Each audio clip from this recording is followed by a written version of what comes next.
Coffee ഷോപ്പിൽ പോയ കോഫിയും പിന്നെ പിസയും കൂടെ മേടിച്ച് തിന്നിട്ട് വരട്ടെ. ചേട്ടാ എന്താ മക്കളെ വേണ്ടേ? ചേട്ടാ കോഫി ഉണ്ടോ? അതെന്താ സാധനം കോഫി? ആ സാധനം ഒന്നും ഇവിടെ ഇല്ല. ചേട്ടാ പിസ ഉണ്ടോ? പിസ അതെന്താ സാധനം? എനിക്കറിയത്തില്ലല്ലോ. ചേട്ടാ ചായ ഉണ്ടോ? ചായയോ? അതെന്താ സാധനം? അതൊന്നും ഇല്ല ഇവിടെ. ചേട്ടാ ഈ സാധനം ഒന്നും ഇല്ല, എന്തു ഇവിടെ പിന്നെ ഉള്ളത്?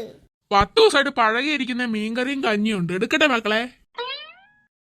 ഒന്ന് പോ ചേട്ടാ, മനുഷ്യനെ കൊല്ലാൻ വന്നേക്കുവാണു. അത് ചേട്ടൻ തന്നെയെന്നോ? ഞങ്ങൾക്കൊന്നും വേണ്ട, ഓടിക്കോ. അല്ല ചേട്ടാ, എനിക്ക് അറിയാൻ മേലാത്തോണ്ട് ചോദിക്കുക. പിന്നെ എന്താണ് ഇവിടെ കോഫി ഷോപ്പ് എന്ന് എഴുതി വെച്ചിരിക്കുന്നത്? 10 ദിവസം പഴക്കമുള്ള ഒരു കഞ്ഞിയും പിന്നെ മീൻകറി ഉണ്ടെന്ന് എഴുതി വെച്ചാ പോരാന്നോ? അത് പിന്നെ മറന്നുപോയി, ഞാൻ അറിയാതെ കോഫി ഷോപ്പ് ഒന്ന് അടിച്ചു വെച്ചു. എന്നാ മക്കളെ ഞാൻ മുമ്പ് പറഞ്ഞ ഐറ്റംസ് എടുക്കട്ടെ?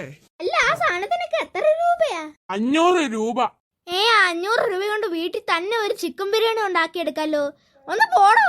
നിങ്ങൾക്ക് വേണമെങ്കിൽ മതി. മക്കളെ കോഫി ഷോപ്പിന് പിസ്സയും പിന്നെ കോഫി മേടിച്ച് കുടിച്ചോ? എന്റെ പൊന്നമ്മ ഒന്നും പറയണ്ട. അവിടുത്തെ ചേട്ടനാണ് ഞങ്ങളോട് പറഞ്ഞേ 10 ദിവസം പഴക്കമുള്ള ഒരു പഴങ്കഞ്ഞി പിന്നെ ഒരു 10 ദിവസം പഴക്കമുള്ള മീൻകറിയും. അത് മാത്രല്ല എന്റെ വില കേട്ട അമ്മ കണ്ണു തള്ളിപ്പോവും. 500 രൂപ. നമുക്കൊരു 500 കൊണ്ട് ചിക്കൻ ബിരിയാണി ഇഷ്ടം പോലെ ഉണ്ടാക്കാലോ. നമുക്ക് വീട്ടിൽ മേടിച്ച് ചിക്കൻ എല്ലാം മേടിച്ച് റൈസ് മേടിച്ച് ഇഷ്ടംപോലെ സാധനം മേടിക്കാലോ പൈസ കൊണ്ട്. അന്ന് അമ്മ ഞങ്ങൾ വേറെ കടയിൽ പോയേ കോഫിയും പിസയും മേടിച്ച് തിന്നോളാം. ശരി മക്കളെ. ചേട്ടാ വരുവാണേ. എന്താ മക്കളെ നിങ്ങൾക്ക് വേണ്ടേ? ചേട്ടാ പിസയും കോഫി ഉണ്ടോ? അയ്യോ, പിസയും കോഫിയും ഒന്നും ഇല്ലല്ലോ ഇവിടെ. അതല്ലേ സത്യം പറഞ്ഞ എന്തോ സാധനം പിസയും കോഫിയും? എന്നാ ചേട്ടാ ചായെങ്കിലും ഉണ്ടോ? അതെന്തോ സാധനം ചായ? എടി മിന്നു, ഇത് മറ്റയാളെ പോലെയാന്ന് തോന്നുന്നു, പണി കിട്ടിയെന്ന് തോന്നുന്നു. നൈസായിട്ട് വിട്ടോ. അല്ല ചേട്ടാ ഈ സാധനം ഒന്നും ഇല്ലെങ്കിൽ പിന്നെ എന്തോന്ന് ഇവിടെ ഉള്ളേ? 1 വർഷമായിട്ടാണെങ്കിലേ ചീഞ്ഞിരിക്കുന്ന ഒരു കഞ്ഞിയും പിന്നെ ഒരു പയറ് തോരനും ഉണ്ട്. എടുക്കട്ടെ? എടി മിന്നു, നമ്മൾ കുറച്ചു മുമ്പേ വേറെ കടയിൽ പോയില്ലെന്ന്. അവിടെ ആണെങ്കിലേ 10 ദിവസം പഴക്കമുള്ള കഞ്ഞിയും മീനും അല്ലേ പറഞ്ഞേ. ഇത് 1 വർഷം പഴക്കമുള്ള ഒരു ചീഞ്ഞ കഞ്ഞിയും പിന്നെ ചീഞ്ഞ പയറ് കറിയും. എന്താ മക്കളെ മടിച്ചു വെക്കുന്നേ? ചേട്ടൻ എടുക്കട്ടെ? അല്ല ചേട്ടാ എത്ര രൂപയാ? വെറും 10,000 രൂപയുള്ള ഓഫർ മക്കളെ. സാറിന് 20,000 രൂപ. ഇപ്പൊ ഓഫർ കേട്ടോ ചേട്ടൻ ഇട്ടേക്കുന്നത് 10,000 രൂപ. വെറും 10,000 രൂപ. 10,000 രൂപയോ? എന്നാ ഞങ്ങൾക്ക് ആ 10,000 രൂപ കൊണ്ട് ഒരു കോഫി ഷോപ്പ് ഉണ്ടാക്കിയേ അതിൻ്റെ അടുത്ത് ഞങ്ങൾ തന്നെ ഉണ്ടാക്കുന്നിടത്ത് തിന്നാ പോരെ. ഒന്ന് പൊക്കേ ചേട്ടാ.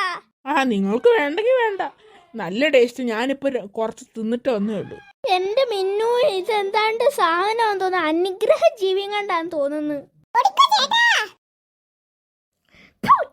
1 വർഷം പഴക്കമുള്ള പഴങ്കഞ്ഞി പയറേറി ഞാൻ തിന്നോണ്ടിരിക്കുന്നത്. എടി മിന്നു, ഞാനാണെങ്കിൽ ഒരു സ്വപ്നം കണ്ട്. ഞാനും മിന്നു ആണെങ്കിലേ ഒരു കോഫി ഷോപ്പിൽ കയറി ചെന്നേ. നമ്മൾ രണ്ടുപേരാണെങ്കിലേ പിസ്സയും കോഫിയും ചോദിച്ചേ. അപ്പോൾ അയാൾ പറഞ്ഞു അതൊന്നും ഇല്ലെന്ന്. ചായയെങ്കിലും ഉണ്ടോ നമ്മൾ ചോദിച്ചപ്പോൾ ചായ ഇല്ലെന്ന് പറഞ്ഞേ. പിന്നെ നമ്മൾ ചോദിച്ചാൽ എന്തോ ഉണ്ടെന്നേ. അപ്പോൾ അയാൾ പറഞ്ഞേ 10 വർഷം പഴക്കമുള്ള ഒരു പയറ് കഞ്ഞിയും പിന്നെ പയറ് തോരനും. മിന്നു, ഞാനാണെങ്കിൽ പേടിച്ചു. ഞാൻ വിചാരിച്ച അളിഞ്ഞ പയറ് കഞ്ഞിയും പയറ് തോരനൊക്കെ തിന്നോണ്ടിരിക്കുകയെന്ന്. ഞാൻ വായിരുന്ന് പിസ മൊത്തം തൂപ്പി കളഞ്ഞു. ഇനി എന്ത് ചെയ്യാവോ? എടി എനിക്ക് ഉറക്കം വന്നിരിക്കുമല്ലായിരുന്നോ? നീയല്ലേ എന്നെ നിർബന്ധിച്ച് വിളിച്ചോണ്ട് വന്നു. ഞാൻ കിടന്ന് ഉറങ്ങുമല്ലായിരുന്നു. ഉറക്കത്തിൽ എന്നെ വിളിച്ചോണ്ട് വന്നതല്ലേ. അതുകൊണ്ട് എവിടെ കിടന്ന് കിടന്ന് ഉറങ്ങിയതാ.